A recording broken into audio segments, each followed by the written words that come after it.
Salut, c'est Nono et je suis de retour pour un épisode de podcast. Ça fait un moment que j'ai pas tourné d'épisode. Là c'est l'été, il fait trop chaud pour moi pour tricoter des gros projets ou crocheter des gros projets. Du coup c'est vrai que j'ai pas fait grand chose cet été. J'ai eu pas mal de périodes où finalement je n'avançais sur quasiment rien. Mais bon, là j'ai quand même à l'accumulation, au bout de quelques mois, j'ai quand même quelques petites choses à montrer. Alors beaucoup de crochets et un tout petit peu de tricot. Pas de couture pour l'instant, mais on verra la prochaine fois. Mais aujourd'hui, ça sera beaucoup de crochets, un peu de tricot. Allez, on va démarrer tout de suite avec finalement le plus gros projet, qui est un ancien projet que j'ai continué. Et lui, alors je l'ai continué pendant une petite semaine et il est vite reparti de côté parce que pareil, tu vas voir, il donne chaud en fait. et du coup, j'en ai profité les jours où il faisait le moins beau et on va pas s'en plaindre. Il n'y en a pas eu beaucoup cette année, en tout cas dans le nord, il n'y a pas eu beaucoup de jours où il n'y a pas fait beau, donc en tout cas il n'a pas fait chaud. Du coup, je n'ai pas beaucoup avancé, mais il y a quand même matière à montrer quelque chose. Alors ce projet, normalement c'est une étole, une grande étole, et moi je l'avais converti en plaid plutôt, un modèle de Steve Rousseau et je ne sais plus son petit nom, Ulrich, si c'est ça, Ulrich. Voilà. Alors voilà à quoi il ressemble, donc c'est du crochet et ça devient un petit peu compliqué à montrer parce qu'il est très grand. Et donc tu vas avoir beaucoup de fils attachés à ce projet parce que je m'amuse à incruster de la couleur au milieu et du coup je jongle avec pas mal de pelotes. Alors je vais essayer déjà de te le montrer. Ouais, je vais avoir du mal à faire mieux. J'ai pas trop de recul là, mais voilà. Tu vois un peu le motif en carré les uns dans les autres, un peu comme une cible, mais carré. Et voilà, et du coup, ça démarrait au départ, voilà, par un motif tout simple, un peu imitation côte, mais voilà, avec des petites colonnes ajourées. Ensuite, j'ai fait deux fois le motif de carré concentrique. Et ensuite, j'ai entamé le troisième carré d'affilée, donc 1, 2, et là j'ai entamé le troisième avec cette bande-là. Sauf que dans le centre, du coup, j'ai incrusté la deuxième couleur, ce qui fait que je jongle avec pas mal de pelotes, mais ça va rendre très sympa, je pense. Du coup, j'ai une pelote pour le petit bord jaune ici. Ensuite, une pelote pour gérer le bleu ici. Ensuite, une troisième pelote pour le jaune ici. De nouveau une pelote bleue. Et enfin, une dernière pelote jaune pour le bord. Autant dire que les deux pelotes pour les bords, elles s'épuisent pas très vite. Je pense que je vais les utiliser jusqu'à la fin du plaid. Celle-ci, elle va partir plus vite et alors les bleus partent aussi un peu plus vite. Mais pourquoi j'ai fait un fil et j'ai pas fait courir le fil à travers? Parce que dans le plaid précédent que j'avais fait en vague au crochet aussi, au début j'avais fait courir le fil. Mais quand tu as un fort contraste entre tes couleurs, finalement le fil qui court au milieu des mailles, il se voit fort. Et là, je voulais pas que ça se voit. Du coup, je change de pelote à chaque fois et en fait, je croise un petit peu les fils aux endroits là où j'ai le changement de couleur, ce qui fait que ça se voit pas et que j'ai bien du color block vraiment bien délimité. Je vais essayer de te montrer un peu les jointures de deux couleurs pour que tu vois ce que ça fait. Les petits croisements. Yes, on voit bien. Tu vois, on voit un tout petit peu le fil jaune là qui passe un rang sur deux, le temps de faire l'aller-retour dans le bleu, mais ça reste très discret et du coup de l'autre côté on ne le voit pas et ça va faire la même chose à l'opposé, à l'autre bout, et au moins ça fait bien couleur bloc. Même principe à ce niveau-là, ça se voit même un... Ah ouais, là c'est plutôt le bleu, je crois qu'on voit courir un peu à la limite du jaune, mais voilà, bref, ça se voit quasiment pas. Celui-là, je t'avoue qu'il est... déjà tu vois la taille, hein, il commence à être bien grand. Là, à vue de nez, il doit faire déjà bien, je sais pas, 1m20 de haut, 1m, 1m20. Il fait un bon mètre de large. Bon, c'est pas de la laine, c'est un fil acrylique, mais ça tient chaud quand même. Du coup là, les jours comme en ce moment où il fait vraiment bien beau, beaucoup trop chaud pour faire, donc je vais le reprendre. En gros, dès qu'il fait un peu plus moche, un peu plus frais, je le reprends quoi. Mais je le fais pas en continu, sinon j'ai beaucoup trop chaud avec celui-là. Mais je suis contente de l'avancer. En plus, je l'avais démarré en... Je sais plus quel mois, mais l'été dernier. En gros, là, ça va faire plus d'un an même que je l'ai démarré. Donc, je voudrais réellement le finir cette année, parce que j'ai pas envie de le garder encore sur l'année prochaine. Et ensuite, je pense que j'aurai quelques années sans aucun plaid, hein, parce que là, j'ai enchaîné quand même où quasiment tous les ans, j'en crochetais un. Toujours au crochet, moi, les plaids, parce que tricot, c'est beaucoup trop long pour ce genre de projet. Crochet, ça monte plus vite. Mais là, même si ça monte quand même assez vite, c'est long. Ça devient long et moi, j'aime bien passer vite à autre chose. Donc, enfin, vite, on s'entend, hein, mais au bout d'un an, j'en ai un peu marre, quoi. Du coup, voilà pour celui-là. Mais je suis contente qu'il avance. Et objectif, maximum fin d'année, il est fini. J'en suis presque à espérer qu'on ait un automne un petit peu frais pour dire de le terminer vite. Mais bon, en même temps, je suis super contente qu'il fasse beau. Là, on a eu un super été et s'il peut se prolonger jusqu'à octobre, je dirais pas non. Bon, je suis partagée, mais j'aimerais le finir cette année absolument.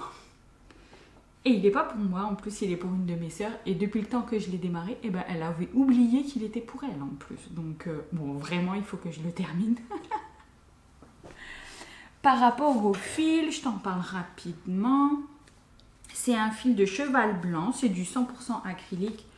Là l'objectif c'était d'avoir un plaid économique en termes de prix. C'est le cas avec ce fil-là, hein. Je ne sais plus exactement combien j'ai payé mes quantités. Alors j'ai pris 20 pelotes de bleu et 10 pelotes de jaune-vert anisé là. Je pense que je vais arriver au bout des bleus. Je pense que le jaune-vert, il va m'en rester un petit peu. Mais... de mémoire, c'était du style entre 90 centimes et 1 euro la pelote. Et voilà, il va coûter 30 euros quoi, le plaid. C'est difficilement battable en termes de prix. Après, c'est aussi pour ça que je pense arrêter de faire des plaids. C'est parce que tant que j'aurais pas trouvé une alternative avec une matière naturelle, alors certes, peut-être un peu plus cher, mais j'aimerais trouver avec un prix... quand même raisonnable, pas forcément envie de mettre 100 euros dans un plaid. Autant dans un pull ça me dérange moins, mais dans un plaid ça me dérange beaucoup. Parce que c'est une pièce qui va s'user très vite et du coup je trouve que c'est un peu du gâchis. Si on s'en sert. Mais ouais, j'ai plus envie de dépenser dans des matières synthétiques.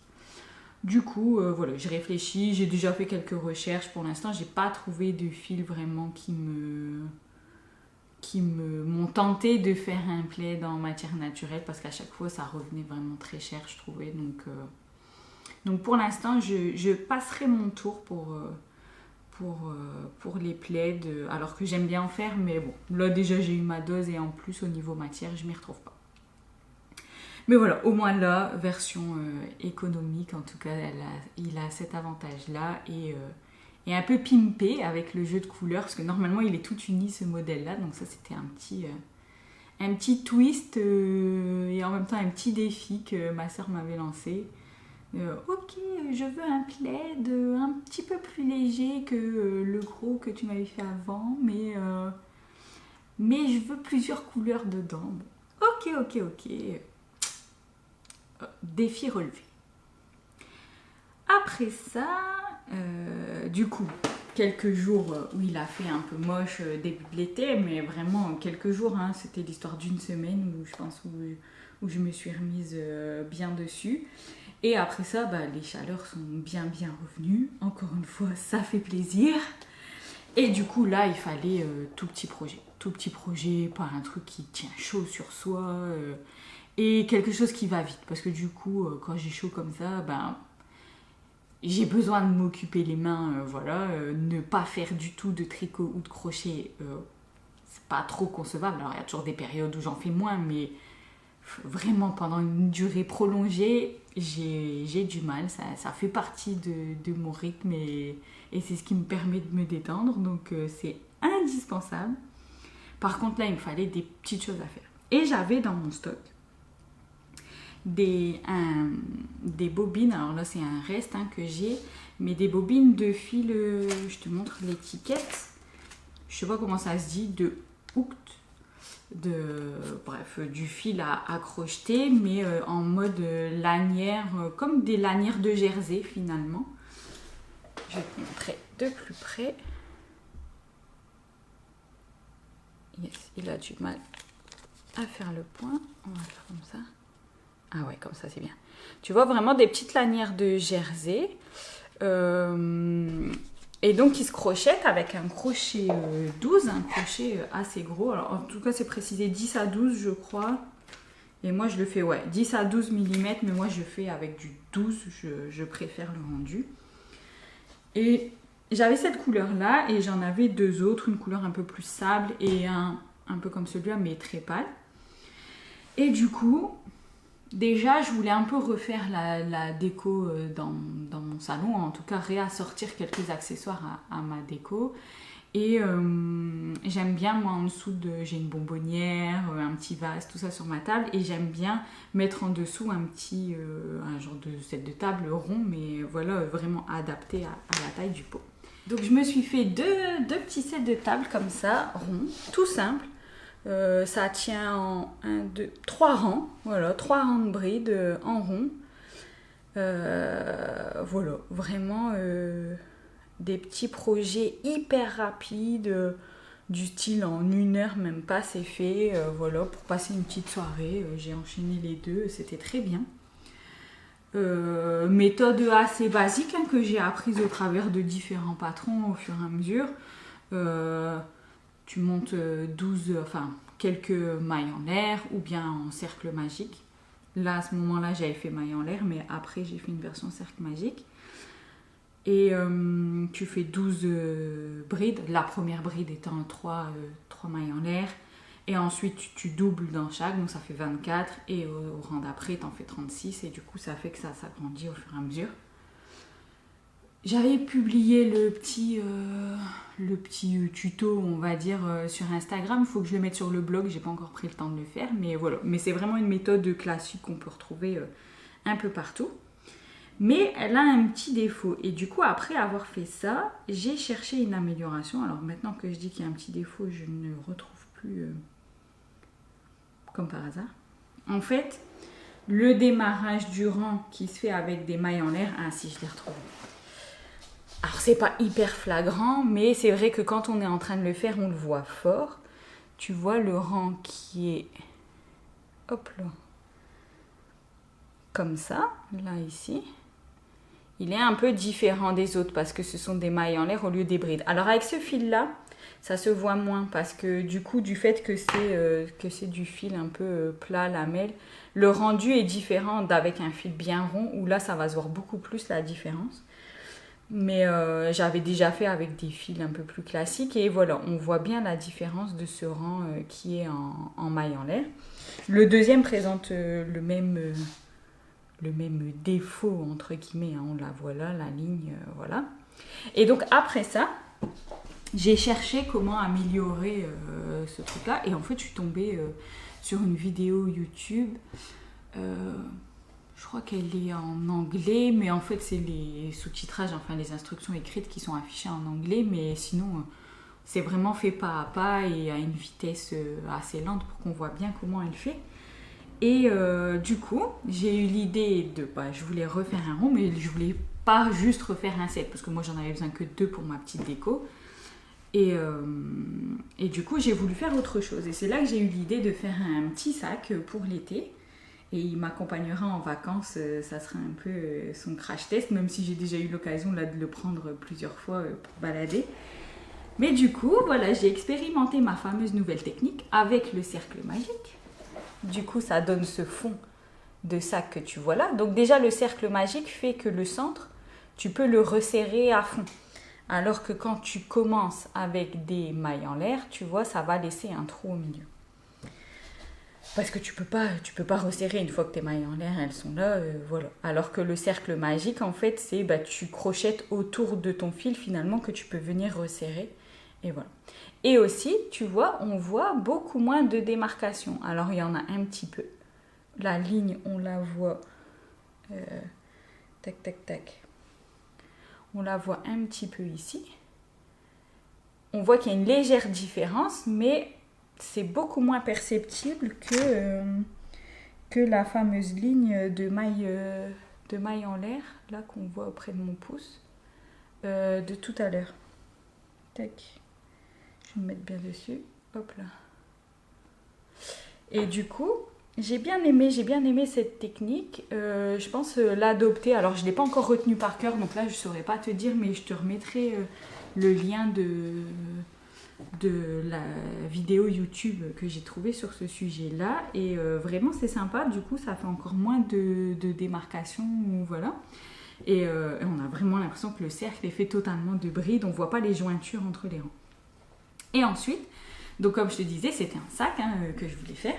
Et du coup, je suis montée comme ça sur le sac en maille serrée. C'est de la maille serrée, sauf qu'au lieu de piquer dans la maille au-dessus du rang, tu sais, le fameux épi qui se forme là au-dessus, et ben tu vas piquer dans l'épi qui s'est formé de la maille serrée. Donc là, si je rajoutais un rang, tu vois, je vais piquer ici à chaque fois au milieu de chaque épi pour faire mon rang.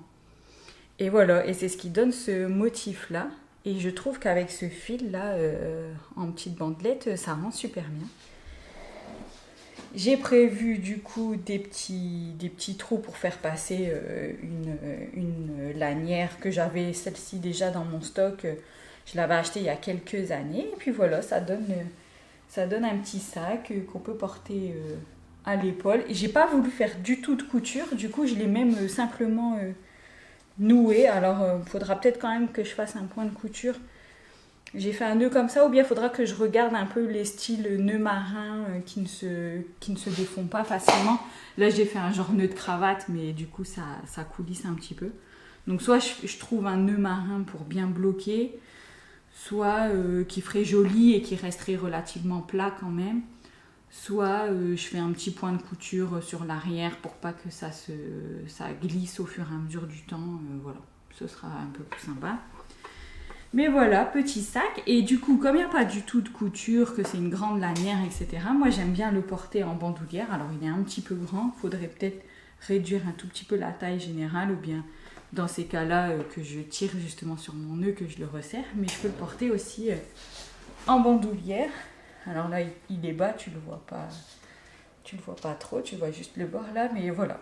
Tu vois, ça fait petit sac d'été, un peu sympa, un sac boule qui prend finalement pas mal de choses. Il a une grosse capacité là quand même, on peut mettre beaucoup de choses. Mais il a quand même un défaut.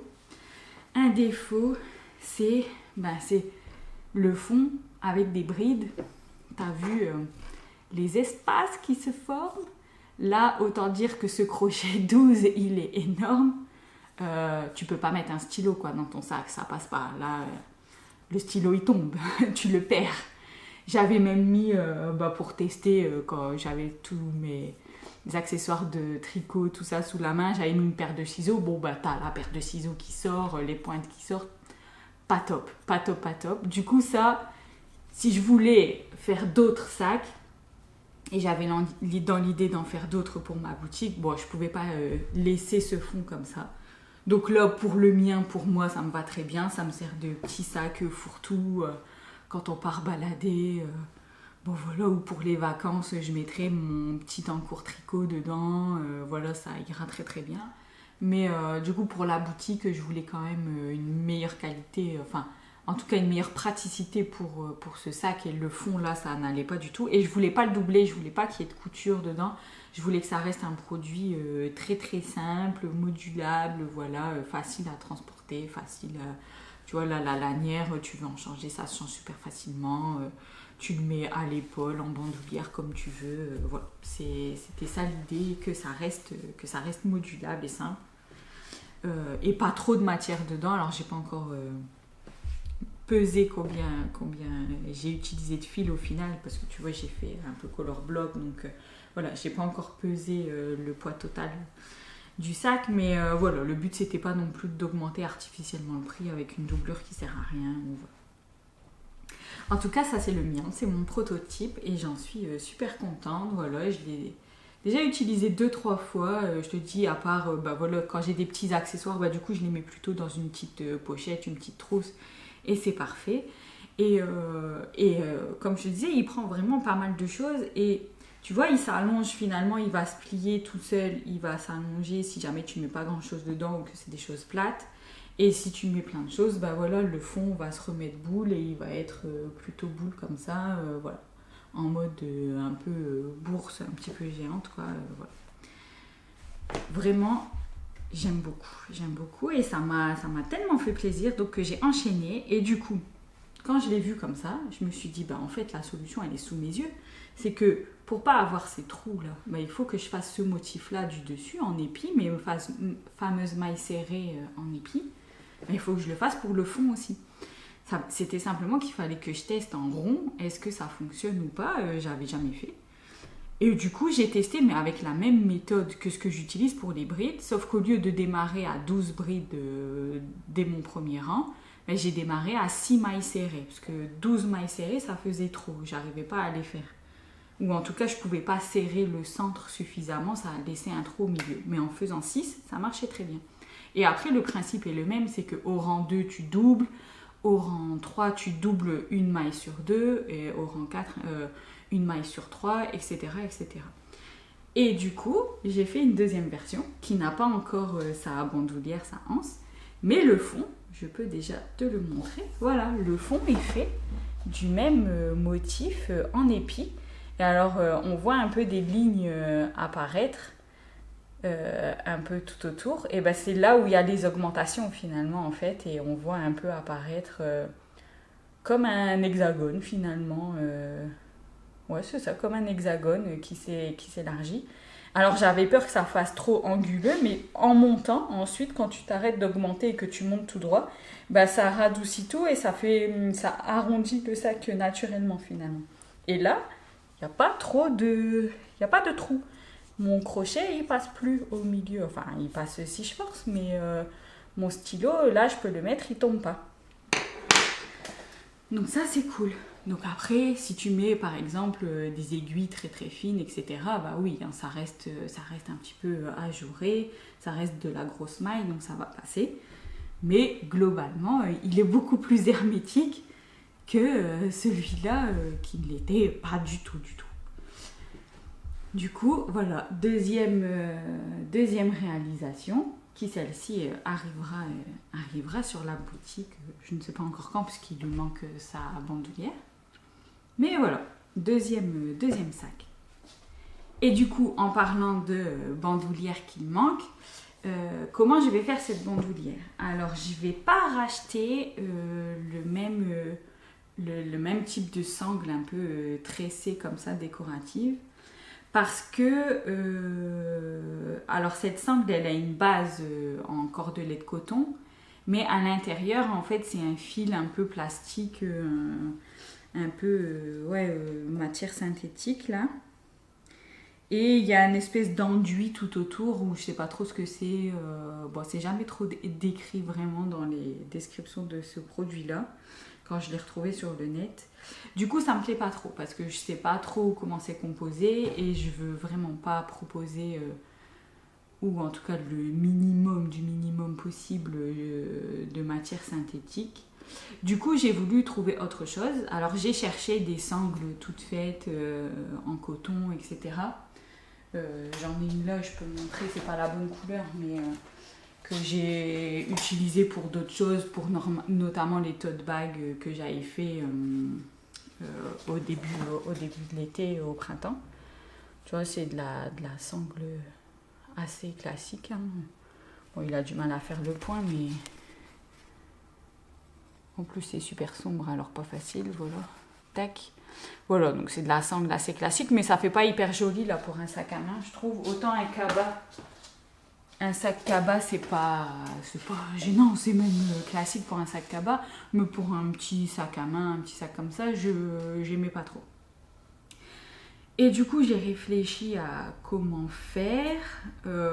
J'ai beaucoup hésité et je vais tenter, mais c'est pour ça que c'est pas encore fini. Il faut que je teste. Et là, j'ai plus assez de matière. Il me reste. Donc, je voulais la faire en jaune. Tu vois, il me reste ça de vert là. Donc, bon, pas assez. Et il me reste cette boulette de jaune. Donc, tu vois, j'ai déjà essayé de la crocheter, mais j'en ai pas assez. Donc, il faut que j'en rachète. Et donc, je voulais essayer de crocheter directement une lanière avec la même matière finalement, de le faire 100% dans cette matière-là. J'ai une idée en tête. Je veux la tester parce que je ne sais pas si ça ne va pas rendre un petit peu trop élastique. Et que du coup, avec le temps, en portant le sac sur soi, bah, la lanière s'élargisse un peu trop. Enfin voilà, du coup là, il faut que je fasse des tests. Je ferai ça certainement à la rentrée, fin du mois d'août, mois de septembre, ce genre de choses. Mais voilà, du coup, à tester. On va dire que j'ai les 3/4 de fait. Maintenant, il reste à prototyper une lanière faite dans la même matière. Et voilà, et ce sera bien. Il faut tester. Et puis si ça ne marche pas, ben, je trouverai une autre idée. Il n'y a pas de problème. J'en avais d'autres qui m'emballaient un peu moins au prime abord, mais qui peuvent être intéressantes. Donc je les garde dans un coin de ma tête. Voilà. Et après celui-là, je me suis dit, bah, il est très bien, mais il est un peu grand quand même. Il est un peu grand. Voilà, le format qu'on aurait avec la lanière, voilà, il s'étend. Tac, très bien. Tu peux mettre plein de choses dedans, mais il pèse quand même son poids. Voilà, pareil que l'autre, je ne l'ai pas encore pesé précisément, mais bon, voilà, ça pèse quand même son poids et on n'a pas forcément toujours envie de se balader avec un gros sac. Du coup, je suis restée dans le même principe, le même fil. Cette fois-ci, j'en avais un, il était déjà dans mon stock aussi, avec du lurex, et je trouvais que ça faisait un petit peu plus festif, voilà. Et celui-ci, par contre, je l'ai fait plus petit. Donc si je te le mets, je peux même le mettre à l'intérieur, tu vas voir. Il est vraiment plus petit, quoi. Il s'incruste parfaitement dedans, sans forcer. Je te les mets côte à côte. Hop, voilà. Côte à côte, ça donne ça. Donc le noir bien plus petit. Exactement le même principe, avec ce fond en maille serrée, en épi. On voit absolument rien parce que c'est noir avec des paillettes, enfin avec du lurex, donc on ne voit rien du tout. Allez, là on voit un peu. Tu vois, vraiment même principe. Il y a les trous, les espaces là qui sont prévus pour la bandoulière. Simplement qu'il est plus petit. Mais là, pareil, il faudra que je teste. Alors de la même façon, la bandoulière, je voudrais la faire dans la même matière. Sauf que là, pour mettre un petit peu de sobriété, je vais la faire en noir, sans lurex. Mais je vois qu'il est un peu plus rigide. Donc il faudra que je le teste un petit peu rapidement. Enfin, juste voilà, à manipuler. Est-ce que ça s'assouplit, tout ça, ça pourra s'assouplir au lavage. Mais voilà, un petit peu plus rigide. Après, c'est pas forcément plus mal. En plus, comme il est plus petit, bah voilà, ça permet aussi de bien tenir le portefeuille, le téléphone, voilà. Petit sac plutôt de soirée ou un peu plus festif. Moi j'aime bien les paillettes, même pour la journée. Voilà, donc ça c'est le troisième. Pas grand chose à dire de plus. Et si on parle un peu du fil, donc tout à l'heure je t'ai montré un peu l'étiquette. Hein, et du coup, alors je reprends. Celui-ci c'est l'étiquette du noir paillette, mais du coup j'en prends une autre parce que la composition est légèrement différente. Voilà. Dès qu'il n'y a pas de paillettes, dès qu'il n'y a pas de lurex dedans, la compo c'est 80% de coton recyclé et 20% d'autres fibres recyclées. Donc top, de la fibre recyclée et une majorité de coton. Mais là, ça ne me dérange pas qu'il y ait 20% de matière autre, du coup certainement synthétique, mais parce que ça vient du recyclage. Voilà, c'est pas de la matière produite exprès pour ça. Donc là, ça me va. D'un point de vue environnemental, etc., c'est quand même mieux. Après, le 100% en matière naturelle restera toujours le mieux, mais déjà matière recyclée, c'est top.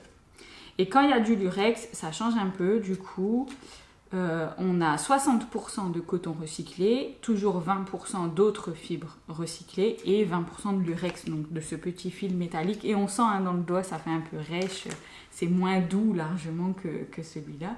Mais voilà, pour un sac, c'est pas gênant. Le but, c'est pas de le porter sur soi, hein, donc à même la peau, donc très bien. Mais voilà, un petit peu plus rêche avec ses 20% de lurex, mais vraiment un beau rendu, je trouve. Et ils ont d'autres couleurs avec du lurex qui sont sympas. Voilà. Pour l'instant, pas encore testé, hein, mais j'ai quelques petites idées. Voilà pour ce fil qui m'a donné plein d'idées. Vraiment, ce fil, je le trouve top à crocheter là en été. Voilà, c'est des petits projets, ça donne pas chaud, ça va assez vite à faire. Le grand sac, parce que je prends tout mon temps, voilà, je mets une semaine à le faire. Le petit sac, je crois que j'ai mis une semaine aussi, mais c'est parce que j'ai ralenti un peu le rythme en plus, mais voilà. La petite particularité, je dirais, pour crocheter ce fil-là, ou en tout cas avec le point là que j'ai fait, c'est que si tu veux que le point soit bien défini, qu'on voit bien les épis, il ne faut pas laisser le fil se tournicoter. Quand tu crochettes, il faut toujours le remettre bien à plat, et du coup ça c'était pas la difficulté, parce que c'est pas compliqué à faire, mais ça prenait du temps de toujours remettre le fil droit, et puis au fur et à mesure, mon fil il commence à s'en mêler un peu, donc je devais suspendre mon projet pour remettre le fil bien à plat. Mais voilà, ça prend un peu de temps pour faire bien, mais bon, pas de difficulté en soi. Par contre, d'avoir fait ces mouvements de crochet, et comme c'est du gros crochet, le fil est quand même résistant, j'ai envie de dire, donc il faut quand même y mettre un petit peu de force à chaque fois pour tirer la maille à travers l'épi. J'avais attrapé un peu mal à l'avant-bras. Donc après avoir fait ces 3 sacs, parce que j'ai quasiment enchaîné tout de suite après le prototype, j'ai eu rapidement l'idée de comment corriger le fond et j'ai enchaîné quasi tout de suite derrière la version un peu acidulée en jaune et vert peps là comme ça, et juste derrière j'ai fait la version lurex en plus petit. Du coup, j'ai eu bien mal à l'avant-bras. Donc là, j'ai dû arrêter quelques jours d'en faire. Parce que bon, le mouvement, tu vois toujours le même mouvement de torsion. Et l'avant-bras, il n'a pas trop apprécié. Mais bon, quelques jours de repos. Et du coup, j'en ai profité pour faire une pause tricot. Ah oui, parce qu'il fallait quand même un peu de tricot. C'est vrai que ça faisait un moment là que j'en ai pas fait depuis le top flamboyant que je t'ai montré dans mon dernier podcast. J'ai pas relancé, à part le petit projet que je vais te montrer là, mais je n'avais pas relancé de projet tricot. Et du coup, mon fameux petit projet tricot, des chaussettes. Donc là, des chaussettes pour moi, en laine, je t'en parlerai après, de la matière, mais surtout petit color block. C'était une idée fixe que j'avais en tête, je voulais faire en 2 couleurs. Voilà, donc là j'ai fait moitié vert, un vert un peu forêt. Je sais pas si... Ouais, ça fait bien le point. Là, il apparaît plus foncé que ce qu'il est en réalité, mais avec la lumière, c'est un peu compliqué. Et un blanc crème, on va dire. Voilà, un blanc crème tout simple. Voilà. Et alors, même recette que j'avais fait la dernière fois en bleu d'une base de laine amourée pour mon conjoint. Là, donc ça sera pour moi. Et du coup, même recette. Voilà, je ne savais plus où je voulais en venir, n'importe quoi ici. Du coup, même recette. Donc, montage par la pointe, le Judy's Magic Cast On. Donc, je monte un certain nombre de mailles, j'augmente. Alors là, j'ai adapté à ma taille. J'ai mis toutes mes notes dans le Ravelry. Et quand j'aurai terminé les deux, de toute façon, je publierai un article et il y aura bien toute la recette qui sera détaillée. Mais du coup, je monte un certain nombre de mailles, j'augmente jusqu'à en avoir un certain nombre. Donc, j'ai fait un échantillon avant pour bien appliquer la méthode que j'avais apprise dans le livre Tricoter ses chaussettes. Donc, pour adapter à ton échantillon vraiment le nombre de mailles, etc. que tu dois faire. Je crois que là, au final, je suis sur 56 mailles, moi, par rapport à cette laine-là et par rapport à ma taille. Et ensuite, j'avance. Et en fait, là, j'ai voulu faire également le talon renforcé que j'avais adoré la dernière fois. Et du coup, je me suis arrêtée, ma couleur verte, je l'ai arrêtée au moment où je devais démarrer finalement le talon renforcé. Donc 10 cm avant la fin du pied. Donc c'est la longueur de mon pied, moins 10 là. Et voilà, et j'ai démarré le blanc. Et j'ai fait talon renforcé comme la dernière fois avec un espèce de jeu de mailles renforcées avec des mailles glissées sur le talon. Et le rabattage, c'est un rabattage élastique proposé par Knit Spirit dans un de ses tutos sur sa chaîne YouTube. Et il s'adapte à tout type de cotte. Du coup, pareil, je remettrai le lien et je remettrai là... dans l'article du podcast et je remettrai aussi le lien quand j'écrirai l'article dédié aux chaussettes. Et là, du coup, j'ai fait des cottes 3-1 et effectivement, ça s'adapte parfaitement à mes cottes. Alors, ça part un petit peu en évasé, mais quand c'est sur le pied, en fait, c'est très bien. Et du coup, vraiment, aucun souci là-dessus. C'est très chouette. Je tenterai peut-être en cotte torse la prochaine fois pour dire de faire un petit effet resserré comme ça, même si le rabattage il élargit un tout petit peu, parce que ça pourrait être sympa. Je testerai ça sur une prochaine. Mais voilà, déjà là, et l'effet color block, j'aime trop. Je trouve ça super joli. Je suis contente d'avoir fait à mon idée. Et voilà, pas grand chose à dire de plus. Donc j'en ai fait une et la deuxième, elle est tout juste démarrée, mais elle avance de temps en temps, voilà. Ça, j'avais fait ça en une soirée. Là, il faut que je continue. J'ai fait une petite pause de quelques jours ces derniers temps. Mais voilà, la petite pointe est là. Et donc, tu l'as peut-être remarqué, j'avais fait vert et là, je commence par blanc. Moi, j'aime bien dépareiller. Déjà, j'aime bien ça dans les bijoux, les boucles d'oreilles, etc. Mais là, j'ai regardé ma chaussette et je me suis dit... ce serait pas mal quand même de faire dans l'autre sens les couleurs et ça serait trop chouette. Il y a mes petites sœurs qui m'ont regardée en me disant surtout une qui m'a dit moi j'aime pas, mais ouais, je comprends l'idée. Du coup, voilà, je fais à mon idée, j'aime bien. Petite chaussette dépareillée, ce sera très bien. Du coup, forcément, la pointe sera blanche, ce qui veut dire que le haut sera en vert comme ça. Et ce sera top. Et au niveau du fil, ça pareil, une belle découverte. J'étais super contente. J'ai pas retrouvé l'étiquette, mais je remettrai les références en même temps là que je te parle. Je remettrai ça en titre, en sous-titre là. Donc c'est une laine que j'ai trouvée sur la boutique de Lily Comme Tout. Je me rappelle plus de la marque, mais le nom de la base c'est Onion, O-N-I-O-N. Et en fait, c'est un 80% laine, 20% fibre d'ortie.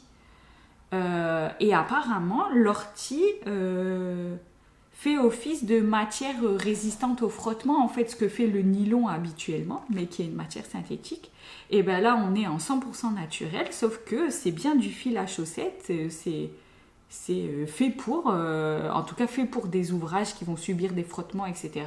Et l'ortie est là pour donner la résistance. Donc vraiment je voulais trop tester ça. Et clairement ces petites chaussettes je les porterai dans des baskets, etc. Enfin voilà, je veux tester aussi la résistance de cette laine.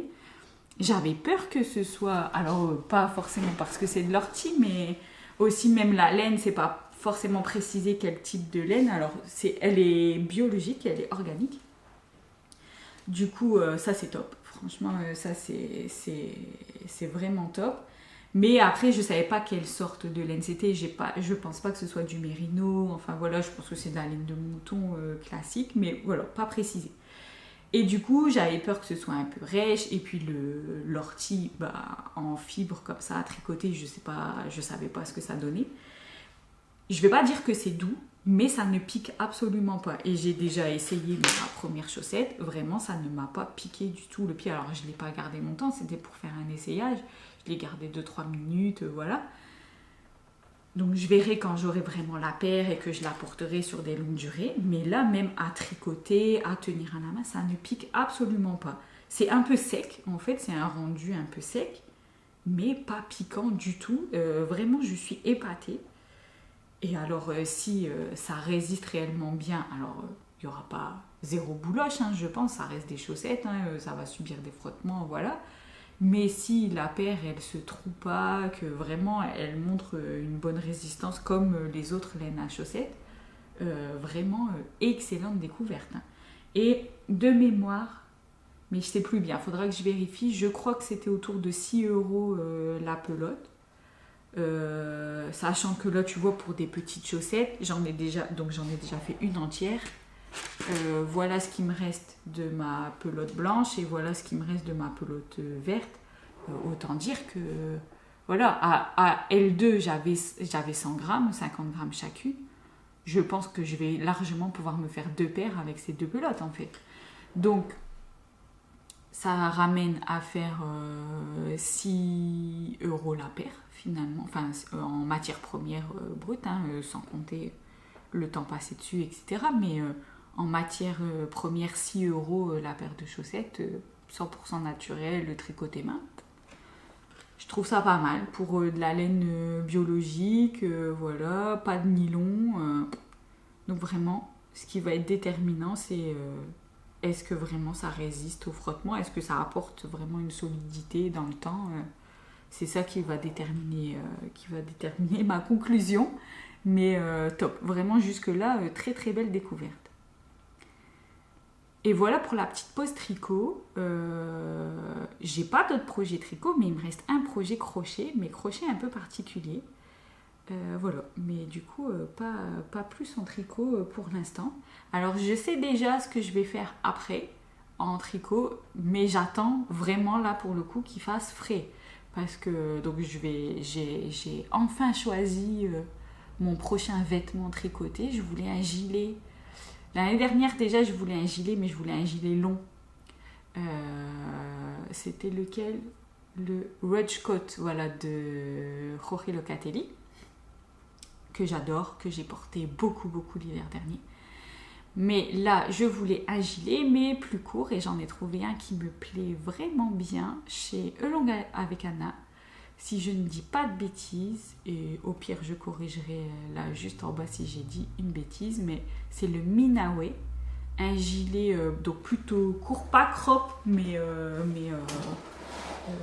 en bas de la taille, quoi, au début des hanches, on va dire, voilà, qui arrive à la ceinture du jean, on va dire comme ça. Ouais, et en côte anglaise, si je dis pas de bêtises, donc vraiment tout simple, épaules tombantes, manches un tout petit peu bouffantes qui se resserrent au poignet. Un classique, je pense, mais super beau. Voilà, vraiment, quand j'ai cherché, j'ai flashé sur celui-là. Et voilà. Du coup, ça sera mon prochain projet tricot, mais pour l'instant, pas démarré du tout. De toute façon, je voulais le faire aussi dans les laines de Anna et la couleur que je veux est plus dispo pour l'instant, en tout cas sur sa boutique Etsy, il n'y avait plus de stock. Voilà, donc de toute façon j'attends que ça revienne en stock. Je suis pas pressée, je veux pas le démarrer tant qu'il fait pas froid. Du coup, pas d'urgence là-dessus. Ça, ce sera du coup pour un futur épisode, je ne sais pas quand. Et du coup, dernier projet, encore du crochet, hein, comme je te l'ai dit, beaucoup de crochet là sur cet été. Et cette fois, un crochet un peu particulier. Je me suis enfin remise à faire du crochet tunisien. J'en avais fait un tout petit peu l'année dernière pour tenter une ceinture. Je crois que je t'en ai parlé sur Instagram rapidement de cette ceinture, mais bon, ça a été un petit flop, ça n'a pas donné l'effet escompté. Là, je l'ai démonté de toute façon, mais je pense que c'est le fil que j'ai utilisé qui était trop mou. Bref, je voulais me remettre au crochet tunisien et je m'y suis remise. Et je suis très contente. Alors, mon projet là n'est pas terminé, mais je suis déjà très contente du résultat. Alors, l'idée, c'était que je me fasse un panneau, mais avec des variations de couleurs un peu aléatoires. Pas de schéma prédéfini, pas de rythme régulier. Voilà, j'avais quelques couleurs à disposition, j'avais dans mon stock, je voulais les utiliser. Et voilà, je me suis laissée porter au fur et à mesure. Ah ben là, j'ai envie d'ajouter ça, là, j'ai envie d'ajouter ça, voilà. Et donc, panneau rectangulaire, un peu format tissage, quoi. Et l'idée, c'est d'en faire un sac. Donc voilà, la partie confection du sac, elle n'est pas encore faite. Là, pour l'instant, j'ai mon panneau. Il est fait. Et il est bloqué pour lui donner la bonne forme rectangulaire. Et voilà, maintenant ce qu'il faut, c'est lui faire une bordure, une jolie bordure. Et puis voilà, le confectionner, le former en petit sac. Alors je vais faire un petit sac à bandoulière. Mais voilà ce que ça donne. Alors j'ai commencé là, là c'est mon rang de montage. Donc j'ai commencé en bleu, tu vois, en bleu foncé et un bleu un peu plus clair. J'ai inséré, voilà, comme j'avais envie, selon mon inspiration, des petites couleurs. Donc là, une première insertion de beige, le bleu marine, du beige, du bleu, etc. Et puis arrivé à un moment, j'avais fini mon bleu marine. Et du coup là, j'ai mis beaucoup plus de beige. J'ai terminé mon bleu moyen. Et j'ai inséré du jaune aussi en même temps. Un jaune vraiment... un peu jaune tournesol, il me reste ça. Donc je pense faire avec ce jaune là la bordure et l'assemblage du panneau pour le transformer en sac. Mais voilà, c'est un coton. Donc là tout est 100% coton, pas de certification biologique ou recyclé, mais tout est en coton. Les premiers fils à coton, ces 3 couleurs là qu'on voit dans la première partie, c'était un fil de coton Rio. Ouais, c'est ça, Rio de Lamy Yarn, que j'avais dans mon stock depuis très longtemps et que j'avais pas utilisé. Donc là, je les avais utilisés pour mes petits porte-monnaies, en l'occurrence, qui sont sur la boutique. Et là, j'ai voulu l'utiliser pour ce prototype-là, pour cette idée-là. Et j'ai complété avec ce jaune un peu, jaune tournesol, jaune doré presque, qui est un fil coton de DMC. Donc c'est le DMC Natura classique, je crois. Ouais, c'est ça. Le Natura Just Coton, le plus fin. Et du coup, j'ai crocheté avec un crochet 3,5 mm. Je voulais un rendu un petit peu dense, comme on a là. L'objectif, c'était d'avoir un sac et je voulais vraiment faire un effet tissage. Donc là, je suis super contente du rendu. C'est exactement ce que je voulais. Bon, tu vois, il y a beaucoup de fils autour. Je n'étais pas encore rentrée, etc. Je pense que je les insérerai, je les coincerai en faisant la bordure tout autour. Je verrai si ça rend bien. Voilà. L'idée, du coup, c'est de faire un sac à bandoulière, comme je te disais. Je pense qu'il va être comme ça au final, tu vois, une pochette pliée en 3. Alors, difficile à montrer, mais tu vois, hop, là c'est le début de mon panneau, là où c'est davantage bleu, et je fermerai par dessus avec la partie qui est plus jaune, du coup, que je trouve encore plus estivale. Et en fait, moi, ces rayures là, ça me fait penser un peu aux rayures, enfin des motifs plage. En fait, moi ça me fait penser à la plage, à la mer, aux vacances. Et voilà, du coup ça ferait une petite pochette comme ça à avoir en bandoulière sur soi. Je sais pas encore comment je vais la fixer. Je sais même pas encore quel type de bandoulière je vais faire. Alors, une copine m'a donné une idée. Elle a vu des cordelettes un peu épaisses. Je les ai pas encore vues en vrai, je les ai vues en photo, mais je dirais qu'elles font 1 cm ouais, de diamètre. De la cordelette, du coup, vraiment dans le même ton que ça, très beige, et avec un petit fil doré qui passe dedans de chez La Droguerie. C'est super beau. La seule chose qui m'inquiète potentiellement avec cette option-là, c'est que ça fasse mal à l'épaule, le fait que ce soit une cordelette. Mais je me suis dit peut-être faire un tressage assez simple, mais qui te fait quand même une bande plate pour dire de ne pas se faire mal à l'épaule. Soit je m'étais dit une chaînette, mais chaînette ça pourrait poser le même problème de faire mal à l'épaule. Donc j'ai réfléchi. Une chaînette métal, une cordelette, un petit tressage de cordelette, je sais pas encore. Mais voilà, vraiment dans l'esprit un peu marin, etc. Je l'aurais voulu le terminer pour mes vacances pour aller, pareil, le tester en action. Bon, c'est pas grave, ce sera pour la rentrée et ça fera un souvenir de l'été pour l'automne. Mais voilà, petit prototype en cours. Je me suis bien amusée à le faire. Ça pareil, hein, ça fait un peu mal au poignet, je trouve, le crochet tunisien. Un petit peu mal au poignet, mais ça va. Moins que avec le gros fil de tout à l'heure. Mais j'ai dû faire quelques jours de pause après avoir fini ce panneau. Là, il s'est étalé sur plusieurs semaines. Hein. Je faisais en parallèle ça et puis... pardon. Et puis mon prototype du premier sac que je t'ai montré. Et puis après, lui, il a nécessité un blocage et tout ça. Du coup, je me suis mise à fond sur les autres sacs. Et celui-là, je l'avais un peu mis de côté pour l'instant. Mais je vais le reprendre là. Il va bientôt prendre forme normalement et je te montrerai ça. Voilà, j'ai fait le tour. J'ai beaucoup parlé, je pense. J'ai vraiment beaucoup parlé.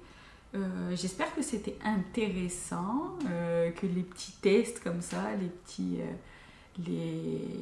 petits prototypes, ça t'intéresse. C'est des choses qui t'intéressent de voir. La prochaine fois, je reviendrai, je pense, avec au moins un vêtement, j'espère, en cours. Voilà. Là, comme je te disais, il faisait vraiment trop chaud pour ça. Et du coup, je ne sais pas quand est-ce que sera la prochaine fois. Fin septembre, peut-être début octobre, je ne sais pas du tout. Mais voilà, j'espère que ça t'a plu, que c'était intéressant. Et puis, je te dis à la prochaine. Profite bien de l'été, du beau temps, des vacances si tu les as pas encore eues. Moi, ça démarre tout juste. Voilà, et à plus. Salut!